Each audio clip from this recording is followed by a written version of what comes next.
What's up, collectors and Transformers enthusiasts? Today I'm going to be taking a look at the recently revealed pictures of Transformers Studio Series 86 Core Class Exo-Suit Spike Witwicky.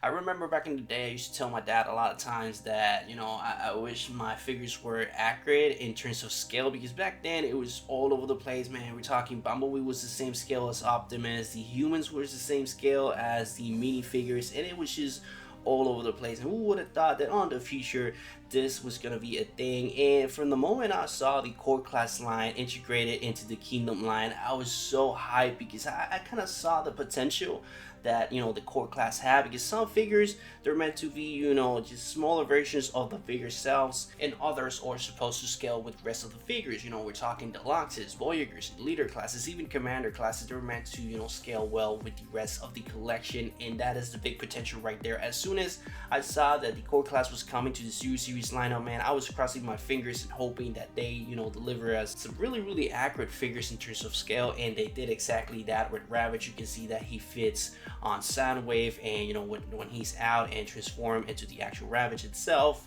you can see that he scales perfectly with the rest of the Decepticons and Autobots from Transformers Bumblebee, and that is the big potential right there. As soon as I saw that, I was like, okay, they can do this with Blaster, with the minions of Blasters. They can do with the rest of the minions of Soundwave. They can also do with the human figures.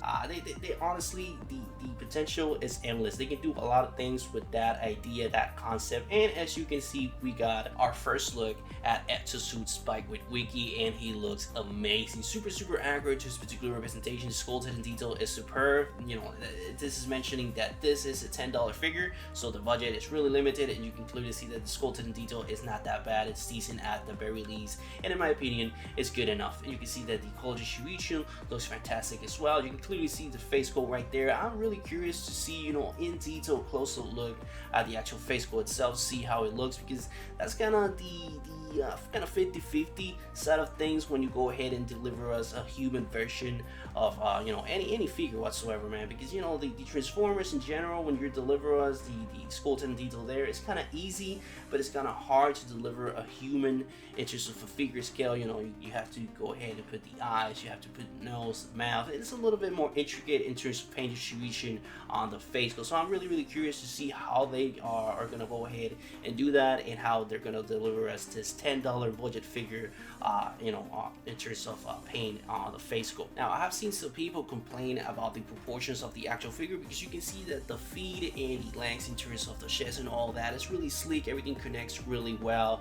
and when you see the arms, they're a bit apart, they're a bit bulky, and I don't know, they kind of look weird. But I think this is a syndrome of the transformation. They had to find a way to translate this guy into the actual vehicle mode, because remember, one, he is still a transformer, coming on the Transformers line, so he has to transform. And the second thing, they had to look as accurate as possible, because they're coming on the series side of things, so they have to be as accurate to the particular representations as possible, and that includes the vehicle mode and the robot mode. And in terms of accuracy, it's kind of 50-50 due to that. But again, this is just a case of the transformation. They had to extend it a couple of centimeters to make the transformation translate as smooth as possible. Now, speaking of accuracy, now that this guy is gonna go ahead and be released, which one is gonna be the best Exo-Suit out there? Is gonna be this one, or is gonna still be the masterpiece? And gone are the days that this was kind of obvious, because back in the day, when you used to compare the masterpiece with the mainline, it was kind of obvious, because there were a lot of budget going into a lot of awesome accurate figures, and it was a no-brainer. The masterpiece was superior, and in every way they were accurate.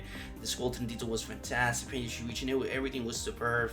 And now, well, it's not like that, because there's a lot of figures from the mainline that can directly compete with the masterpiece line. Like, for example, the Studio Series 86 Hot Rod. That's a fantastic figure. We're talking 10 out of 10 skeleton detail, 10 out of 10 paint distribution. The mobility is amazing. He has a lot of items coming with him. The transformation is superb, and the accuracy on vehicle mode and on robot mode is 10 out of 10. So nowadays, the mainline can compete directly with the masterpiece line. So in this case, I think that It's not the case for now, because you can clearly see that he's missing a couple things. Like for example, the Romo looks kind of weird in terms of the arms.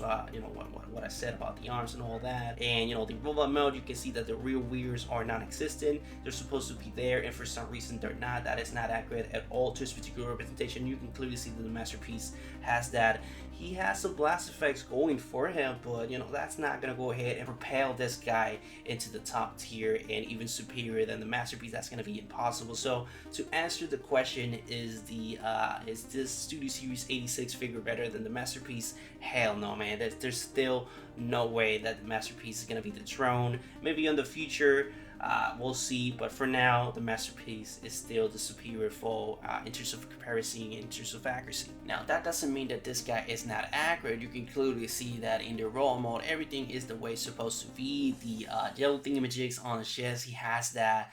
The color distribution, you can see the white and the gray on the positions they're supposed to be.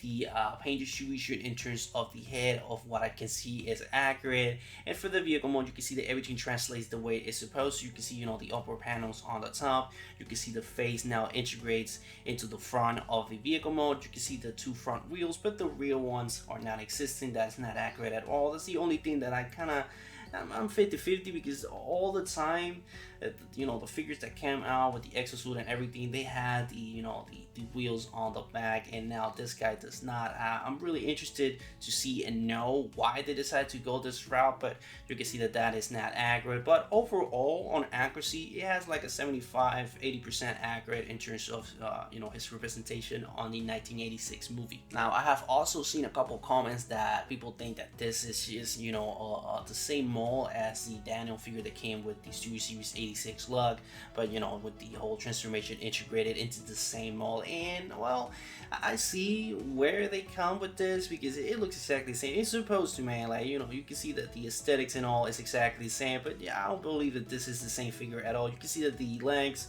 are completely different, the arms are completely different as well, and obviously the face sculpt is completely different. So I think that this guy has no connection whatsoever to that Daniel figure that we got, and you know, I hope not, because I completely hate that useless Daniel figure with no articulation, man. That thing is still on the box to this very day. And as well as Willie, man, those two figures are useless. But that being said, that brings us to the end of the video. As always, leave your thoughts in the comments down below. I'm really interested to see and know your opinion on the subject, especially what you think about this Spike figure. We're gonna go ahead and get it, or this is a pass for you. What you think about the whole core class being the future of Transformers in terms of scale with the rest of the Autobots, the Luxus, Voyagers, and Leader classes. Leave that on the comments. But that's pretty much it for the whole thing. I hope you enjoy. If you did, please leave a like. It will help you to algorithm on how my videos get out and wow. So if you get anything, any value to make content, please subscribe, and I will see you on the next video.